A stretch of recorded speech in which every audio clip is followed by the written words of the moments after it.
And President Biden is accusing House Republicans of voting to cut veteran services, but Republicans say that's a lie. The back and forth comes as lawmakers face a deadline to raise the debt ceiling or risk an unprecedented default that could wreak havoc on the economy.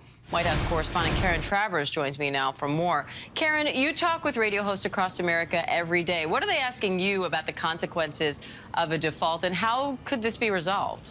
Yeah, the big question this week, Diane, was about the president inviting House Speaker Kevin McCarthy and other congressional leaders to the White House next week for a meeting, and whether that meant there might be some progress, an actual negotiation that could move things forward and avoid a default in early June. The White House, though, is insisting that the president is not going to negotiate on the issue of raising the debt ceiling, but he is happy to have a conversation about the budget and spending cuts, but that is going to be a separate issue. But the question I just kept getting asked all week from stations all across the country is, how does this end? And where do the off-ramps come in? Which side blinks in all of this? Of course, there's no answer to that. That's what we're asking here at the White House, where the wiggle room is and which side is willing to bend on their very firm stance on this. The White House, though, insisting it's not going to be the president, that it's Republicans who should be voting to cleanly raise the debt ceiling, and then that conversation about spending cuts can begin.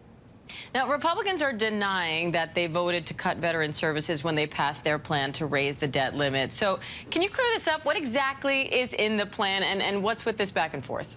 Yeah, this was legislation that the House passed last week very narrowly, just by a couple of votes, and the White House pounced on this. It's legislation that does raise the debt ceiling, but also has significant cuts to the federal budget, spending limits for discretionary spending, and the White House has keyed in on this issue about veterans' medical care, saying that it would scale back cuts or scale back spending by about 22%. Republicans have forcefully pushed back, saying that is just not true. It doesn't do that. But because there are no specific protections in there, they say it's on the table. That's what the White House is saying. Republicans say they'll make sure it doesn't happen. All right, Karen Travers at the White House, thank you. Hi, everyone. George Stephanopoulos here. Thanks for checking out the ABC News YouTube channel. If you'd like to get more videos, show highlights, and watch live event coverage, click on the right over here to subscribe to our channel. And don't forget to download the ABC News app for breaking news alerts. Thanks for watching.